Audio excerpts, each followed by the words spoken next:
오늘 우리에게 주신 하나님 말씀은 구약성경 레위기 25장 25절의 말씀과 신약성경 마태복음 12장 46절에서 50절까지 말씀을 낭독하겠습니다.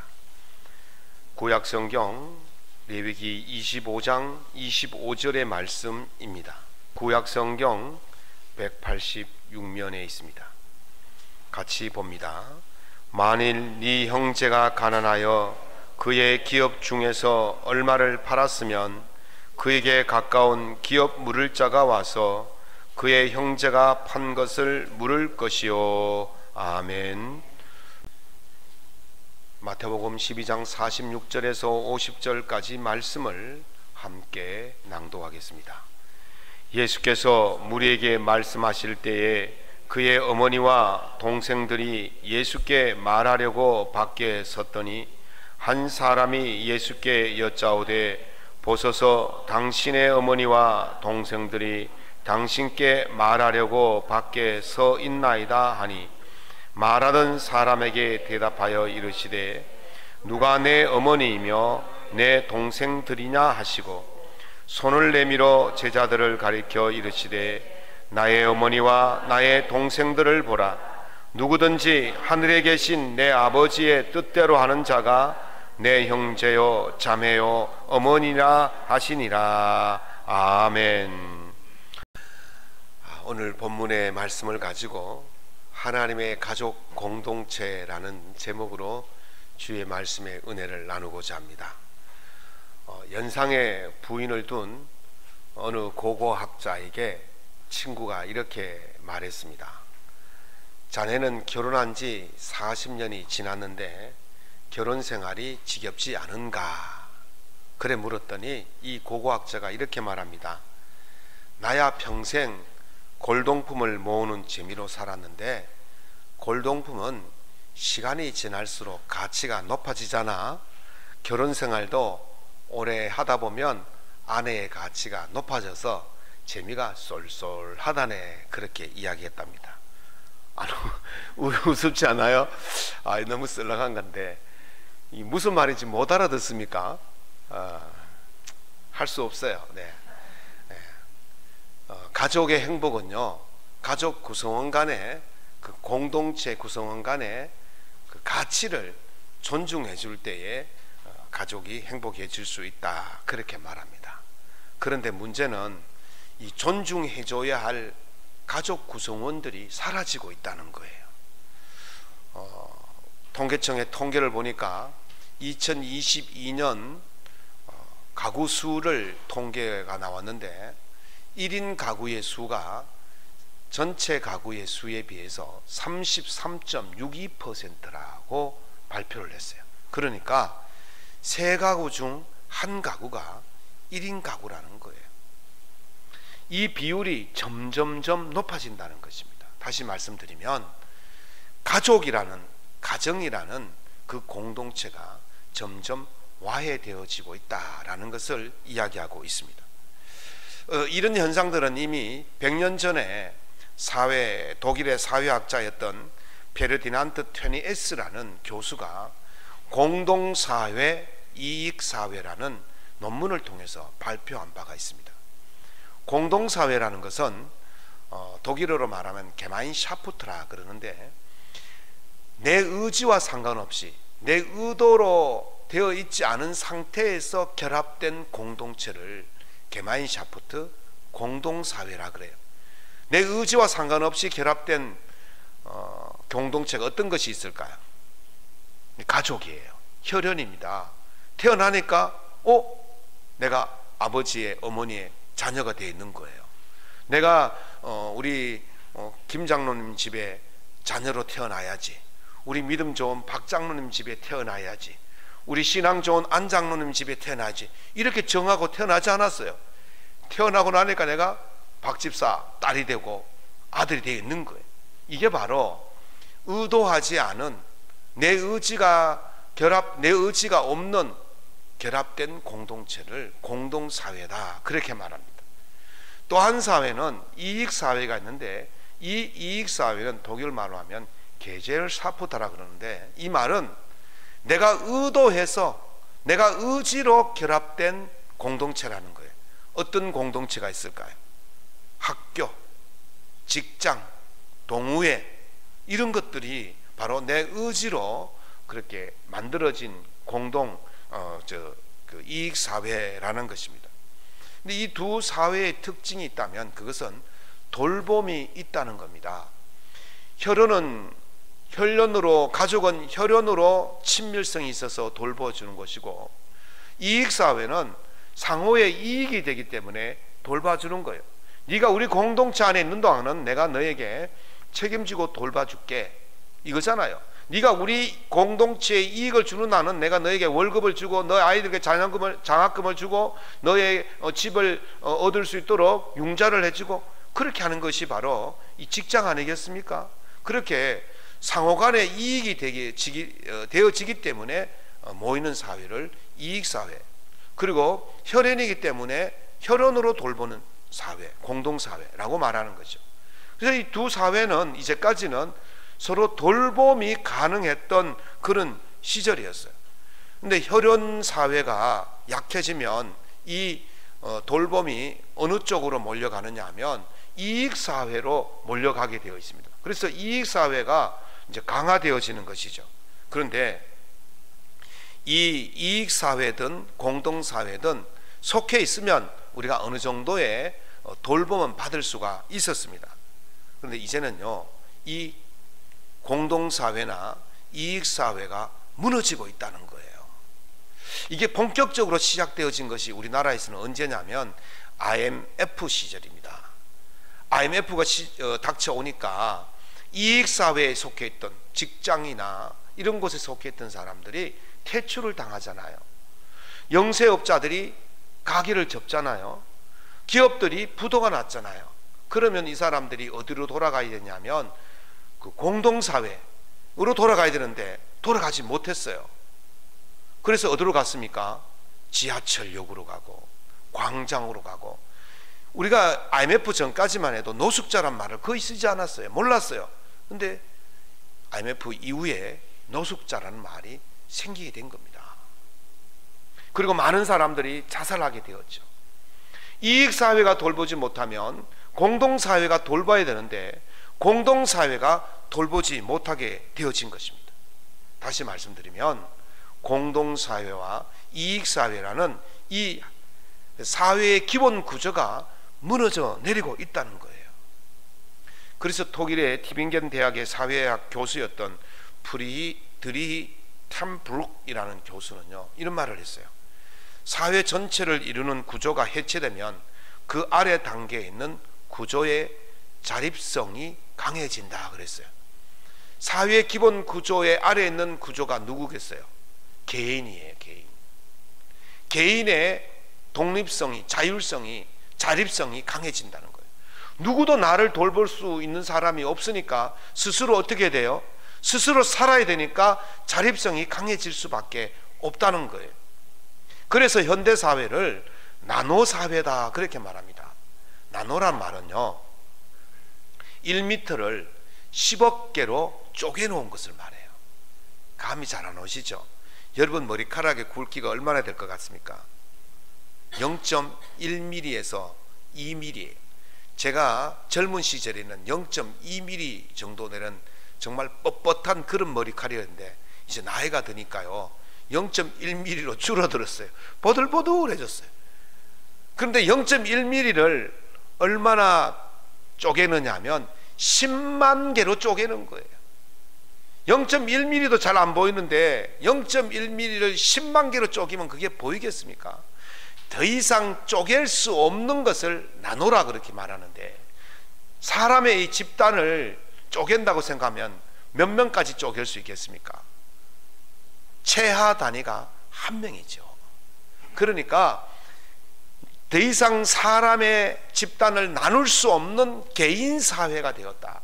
철저한 개인 사회가 되어졌다는 것이죠. 이런 개인 사회의 약점이 뭐냐면 돌봄이 약해졌다는 거예요.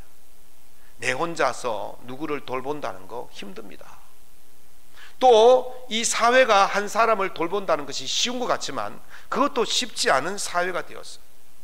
특별히 가족의 돌봄이 굉장히 약해진 사회가 될 수밖에 없다는 거예요.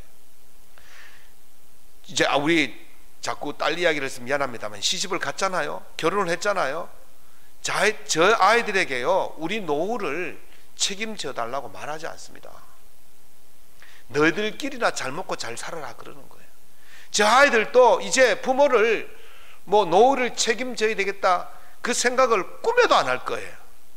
혹시 했는지 모르겠지만 꿈에도 안 할 거예요. 이미 시대가 그런 시대가 되었어요. 구성원의 공동체의 돌봄을 받을 수가 없는 시대, 돌보아 줄 수 있는 그런 힘이 없는 시대가 바로 이 개인 사회가 되었다는 거죠. 우리 성경에 보면 고르반이라는 말이 나옵니다. 고르반이란 말은 하나님께 바쳐진 성물, 하나님께 바쳐졌기 때문에 거룩하게 구별되었다 이런 뜻이 있어요.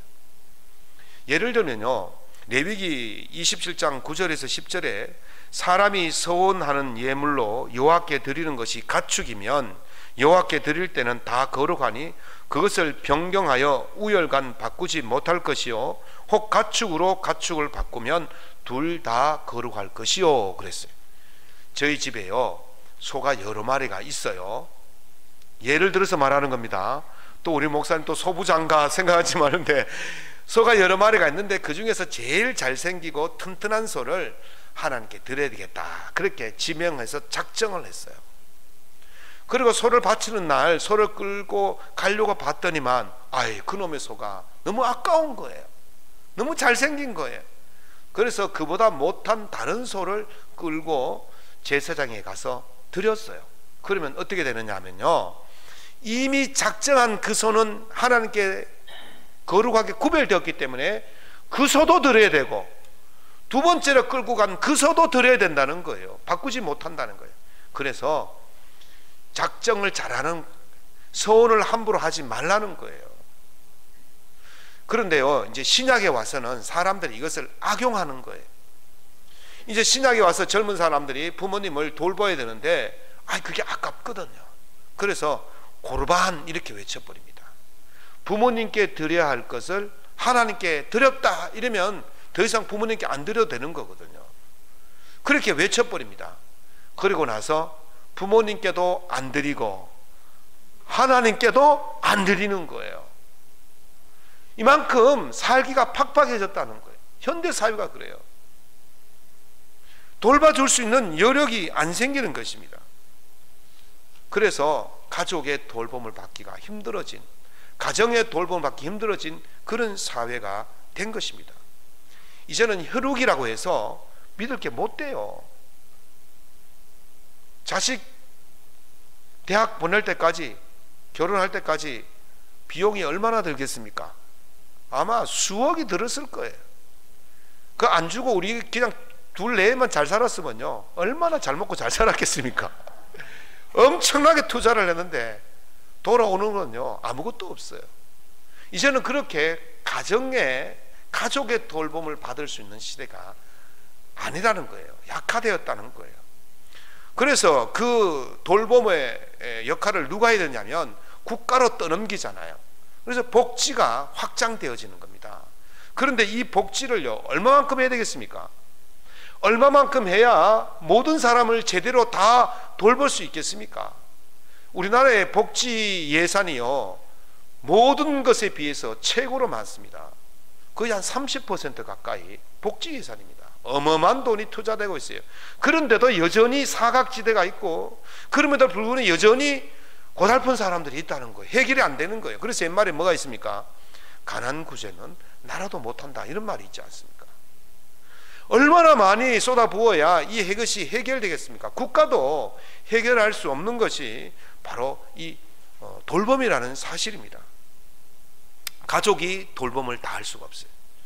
국가가 돌봄을 다 할 수가 없어요. 그래서 사회학자들은 이렇게 가족이나 국가가 돌봄을 다 할 수 없는 그런 사회의 기본 구조가 해체되었을 때에 새로운 공동체가 필요하다 그렇게 말하고 있습니다. 새로운 대안이 필요하다는 거죠. 그렇게 새로운 대안이 필요하다고 말은 하는데 새로운 대안이 무엇인지를 말하지를 못해요. 대책을 세우지 못하고 있는 거예요. 그러나 성경은 그 새로운 공동체의 대안을 명확히 말씀하고 계십니다. 예수님께서 벌써 2000년 전에 새로운 공동체의 대안을 말씀하고 있습니다. 요한복음 1장 12절 13절에 말씀하시기를 영접하는 자 곧 그 이름을 믿는 자들에게는 하나님의 자녀가 되는 권세를 주셨으니 이는 혈통이나 육정이나 사람의 뜻으로 나지 아니하고 하나님께로부터 난 자들이다. 그렇게 말씀하셨습니다. 혈통이란 말은요, 가정이란 말이에요. 혈통으로 이제 공동체가 되는 게 아니라는 거예요. 육정은요, 욕심, 다시 말하면 이익사회예요. 이익으로 만들어진 공동체라는 거예요. 그것으로 되는 게 아니라는 거예요. 누구의 뜻으로 되는 거라고요? 하나님께로 난 자들로 된다는 거예요. 다시 말하면 이것을 믿음 공동체, 신앙 공동체, 영적 공동체, 이것을 교회라고 말하는 것입니다. 그래서 무너진 기본 사회의 대안은 뭐냐? 그것이 바로 영적 공동체인 교회임을 예수님께서 분명히 말씀하고 있는 것입니다. 영적 공동체는 어떻게 형성되어지느냐 하면요, 성경에 보면 족보에 관한 이야기가 몇 곳이 나옵니다. 창세기 5장이 대표적인 족보 이야기거든요. 그리고 이제 마태복음 1장이 대표적인 족보 이야기예요. 마태복음 창세기 5장부터 마태복음 1장 예수님께까지, 아담부터 예수님께까지 계보를 쭉 살펴보면 이게 이제 이걸 그리스도의 계보라고 그렇게 말합니다. 구원의 계보라고 말하는데, 거기에 보면 계보를 볼 때에, 족보를 볼 때에 두 가지를 유의해서 봐야 됩니다. 하나는 적장자로 계보가 이어지지 않는다는 사실이고, 또 다른 하나는 순수 혈통으로 계보가 이어지지 않는다는 사실입니다. 자, 아담의 아들이 몇 명이었습니까? 오늘 이거 맞추신 분에게는 제가 특식을 제공하도록 하겠습니다. 오늘 냄새, 좋은 냄새 났죠? 예, 지금 특식을 준비해 놨거든요. 맞추시는 분에게는 2그릇을 드리겠습니다. 아담의 아들이 몇 명이었어요? 가인과 아벨과 셋이었어요. 그래서 3명입니다. 셋이라서 3명입니다. 근데 가인의 그 아담의 계보를 누가 이어갔어요? 셋이 이어갔어요. 장자인 가인이 이은 것이 아니고 셋이 그 뒤를 이었다는 거예요. 그리고 쭉 내려오면서 이제 이삭의 계보가 나오는데, 이삭의 아들은 몇 명입니까? 2명이잖아요. 에서와 야곱인데 그 이삭의 계보를 누가 이었냐면 야곱이 이었어요. 야곱의 아들은 몇 명이었습니까? 12명이었어요. 그런데 야곱의 계보를 누가 이었냐면 첫째가 루벤, 둘째가 시므온, 셋째가 레위신데 넷째가 유다예요. 누가 이었냐면 넷째 유다가 이었어요.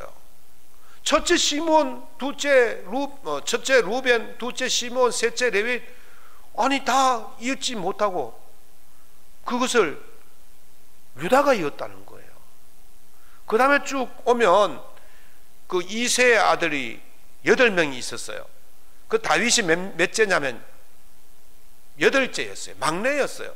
그런데 이새의 계보를 누가 이었냐면 바로 다윗이 이었습니다. 다윗의 아들이 몇 명이냐면 19명이었습니다. 19명인데 누가 다윗의 계보를 이었냐면 10번째인 솔로몬이 이었어요. 그러니까 계보를 쭉 보면 어떻습니까? 장자가 계보를 잇지 못했다는 거예요. 차남들, 삼남들, 막내들 희망을 가지시기 바랍니다. 예, 꼭 뭐 장자만 있는 게 아니에요. 하나님의 계보는 장자만 있는 게 아니에요. 두 번째는 순수 혈통만이 계보를 잇지 않았다는 거예요. 이 계보에 보면 차마 입에 담지 못할 쓸 수 없는 족보의 역사가 기록되어진 여인이 5명이 나옵니다. 그 첫 번째 여인이 다말이에요. 두 번째 여인이 라합이에요. 세 번째 여인이 룻이에요.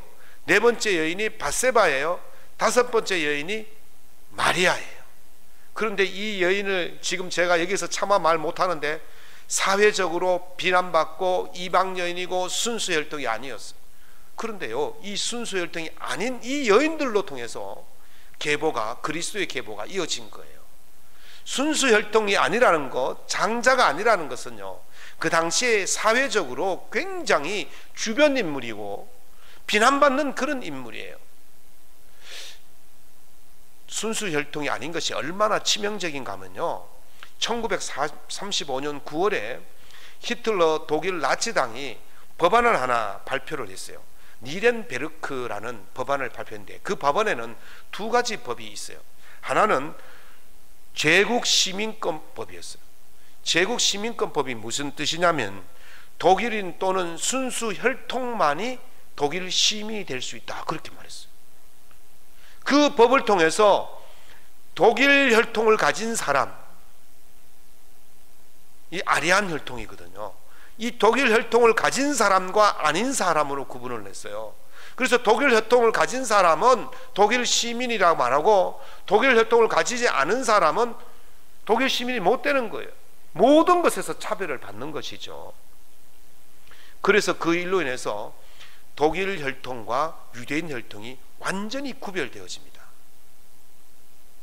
유대인을 잡으려고 한 법이에요. 두 번째 법은요, 독일 혈통과 명예에 대한 보호법이란 것을 만들어서 유대인은 독일 혈통과는 절대로 결혼할 수 없다. 결혼하게 되어지면 인종오염이다. 그래서 그 인종오염의 죄를 물어서 처벌을 했어요. 그래서 그 당시에 독일 안에 있던 20만 명의 유대인들을 분리를 시켜서 수용소로 보내고 결국 20만 명이 다 죽었어요. 그리고 2차 대전 때 독일이 그 유럽을 장악했잖아요. 유럽을 장악하고는 이 유럽 안에 있는 600만 명의 유대인을 학살하게 한 겁니다. 바로 이것이 혈통법이었어요. 혈통법을 가지고 학살하기 시작한 거예요. 그리고 또 그것을 가지고 장애인, 또 집시들 등등 해서 1000만 명을 더 학살했어요. 그래서 도합 1600만 명을 전쟁터에서 죽인 것이 아니라 수용소에서 혈통을 가지고 죽인 거예요. 순수 혈통이 되지 못한다는 것은 얼마나 끔찍한 일을 당할 수도 있다는 것을 우리에게 보여주는 거예요. 그러니까 그 당시에 우리나라 조선시대에도 순수 혈통이 아니면 얼마나 차별을 받고 비난을 받았습니까? 그런데 순수 혈통이 아닌 이 여인들을 통해서 그 계보가 이어졌다는 거예요.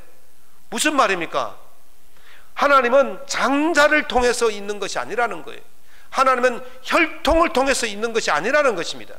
하나님의 뜻으로 사는 자들을 하나님께서 그 계보에 들이실 줄로 믿습니다. 하나님의 계보를 이어가는 것은 하나님의 뜻에 맞는 사람이어야 한다는 것입니다. 그래서 오늘 예수님께서 이렇게 말씀하잖아요. 누가 내 어머니요 내 형제냐 내 자매냐, 아버지의 뜻대로 하는 자라야 내 형제요 내 자매요 내 어머니다, 그렇게 말씀하시는 거예요. 누가 될 수 있다고요? 하나님의 뜻대로 되는 것이 바로 영적 공동체로서의 형성이 되어지는 과정이라는 것을 말씀하는 것입니다. 사랑하는 성도 여러분, 여러분들이 하나님의 뜻대로 살기 때문에 오늘 이 자리에 모여서 하나님께 예배 드리는 줄로 믿습니다.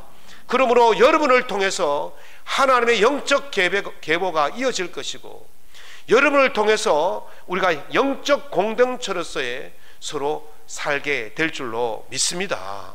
그러면 이 영적 공동체가 진정한 영적 공동체인지를 어떻게 알 수가 있겠느냐 하면 사도행전 2장을 보면 알 수가 있어요.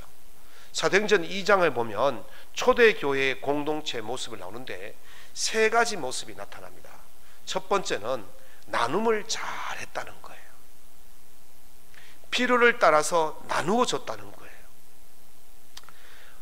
얼마 전에 어느 마스크 공장을 하시는 분이 저희 교회에 마스크를 10만 장을 기부했어요. 아시죠?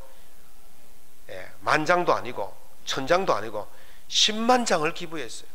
그래서 제가요, 이걸 시골 교회 또 개척 교회 미자리 교회 다 나눠드리고, 그 다음에 우리 교회 주변에 동네 사람들에게 나눠주고 상인들에게 다 나눠줬어요.